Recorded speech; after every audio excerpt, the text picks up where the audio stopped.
I guess you're first. Oh. Well, it's hard to put into words. I just think he's guilty. I thought it was obvious from the word go. I mean, nobody proved otherwise. Nobody has to prove otherwise. The burden of proof's on the prosecution. The defendant doesn't even have to open his mouth. That's in the Constitution. Oh, well, sure, I know that. What I meant was, well, I just think he's guilty. I mean, somebody saw him do it. Okay, here's what I think, and I have no personal feelings about this. I just want to talk about facts. Number one, the old man lived downstairs under the room where the killing took place. At 10 minutes after 12 on the night of the killing, he heard loud noises. Said it sounded like a fight. And he heard the kid yell out, "I'm going to kill you." A second later, he heard a body hit the floor. Ran to the door, opened it up, saw the kid running down the stairs and out of the house. Called the police. They came in, found the old man with a knife in his chest. The coroner fixed the time of death around midnight. Now, these are facts. You can't refute facts. The kid is guilty. I'm just as sentimental as the next fella. I know he's only 18, but he's still got to pay for what he did. I'm with you. Okay, you finished? Yeah. Right, next. It is obvious, to me anyway, that the boy's entire story was flimsy. He claimed he was at the movies during the time of the killing, and yet 1 hour later, he couldn't remember the names of the films he saw or who played in them. That's right. And no one saw him going in or out of the theater. Listen, what about the woman across the street? If her testimony don't prove it, nothing does. That's right. She was the one who actually saw the killing. Now, fellas, please, let's go in order here, huh? Just a minute. Here's a woman... Here's a woman who's lying in bed. She can't sleep. She's dying with the heat. You know what I mean? Anyway, she looks out the window, and right across the street, she sees the kid stick the knife into his father. The time is 12:10 on the nose. Everything fits. Look, she's known the kid all his life. His window was right opposite hers across the L tracks, and she swore she saw him do it. Through the windows of a passing L train. Right. This L train had no passengers on it. Just being moved downtown. The lights were out, remember? And they proved in court that at night you can look through the windows of an L train when the lights are out and see what's happening on the other side. They proved it. I'd like to ask you something. You don't believe the boy's story. How come you believe the woman's? She's one of them, too, isn't she? You're a pretty smart fella, aren't you? Okay, gentlemen. Gentlemen. Come on, sit down. Sit down. Oh, what's he so wise about? I'm telling you. Okay, now, come on. Now, we're not going to get anywhere fighting. Whose turn is it next? Oh, his, number 5. Yeah, can I pass it? Well, that's your privilege. How about the next gentleman? Oh, well, I don't know. I started to be conventional very early in the case. You see, I was looking for a motive. That's very important because if you don't have a motive, where's your case, right? Anyway, that testimony from those people in the apartment across the hall from the kid's apartment, that was very powerful.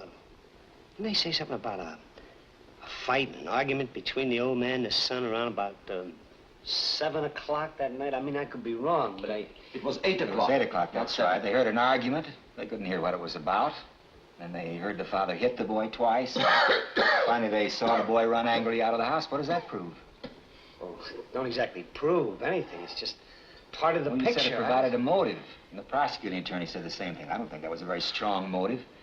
This boy's been hit so many times in his life that violence is practically it's a normal state of affairs with him. I can't see 2 slaps in the face provoking him into committing murder.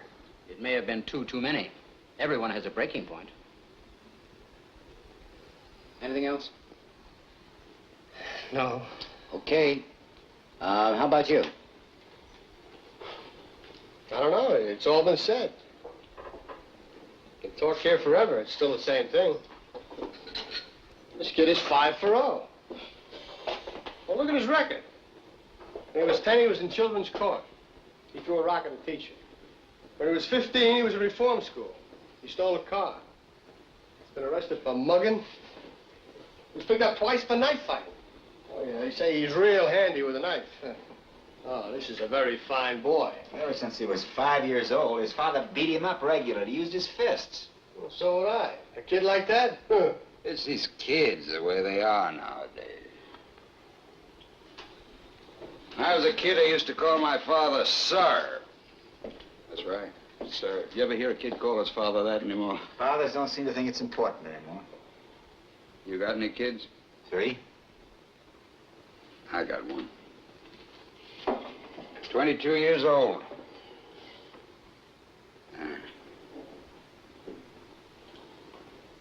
When he was 9 years old, he ran away from a fight.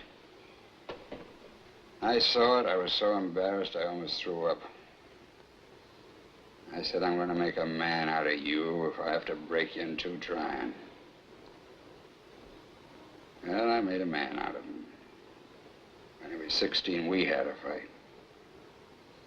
Hit me in the jaw. He's a big kid. Haven't seen him for 2 years. Kids. Work your heart out. Now, let's get going. I think we're missing the point here. This boy, let's say he's the product of a broken home in a filthy neighborhood. We can't help that. We're here to decide whether he's innocent or guilty, not to go into the reasons why he grew up the way he did. He was born in a slum. Slums are breeding grounds for criminals. I know it, and so do you. It's no secret children from slum backgrounds are potential menaces to society. Now, I think... Brother, you can say that again. The kids who crawl out of these places are real trash. Well, what about it? The knife this fine, upright boy admitted buying the night of the killing. Let's talk about it.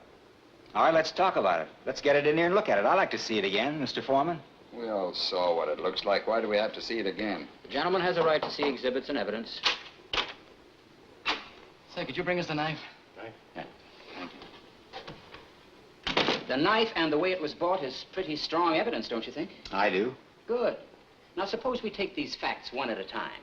1, the boy admitted going out of the house at 8 o'clock on the night of the murder after being slapped several times by his father. No, he didn't say slapped. He said punched. There's a difference between a slap and a punch.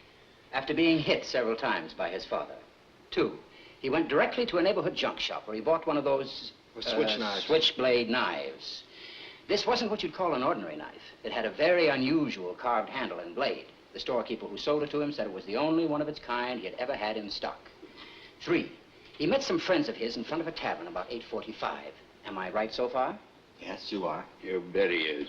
He talked with his friends for about an hour, leaving them at 9:45. During this time, they saw the switch knife. 4, they identified the death weapon in court as that very same knife. 5, he arrived home at about 10 o'clock. Now, this is where the stories offered by the state and the boy begin to diverge slightly. He claims that he went to a movie at about 11:30, returning home at 3:10 to find his father dead and himself arrested. He also claims that the 2 detectives arrested him and threw him down a half a flight of stairs. Now, what happened to the switch knife?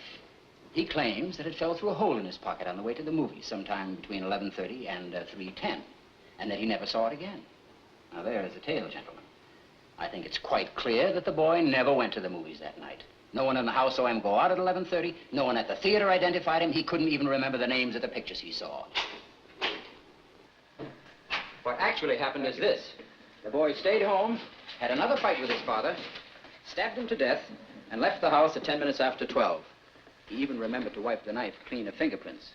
Now, are you trying to tell me that this knife really fell through a hole in the boy's pocket? Someone picked it up off the street, went to the boy's house, and stabbed his father with it just to test its sharpness? No, I'm just saying it's possible the boy lost his knife and that somebody else stabbed his father with a similar knife. It's just possible. Take a look at this knife.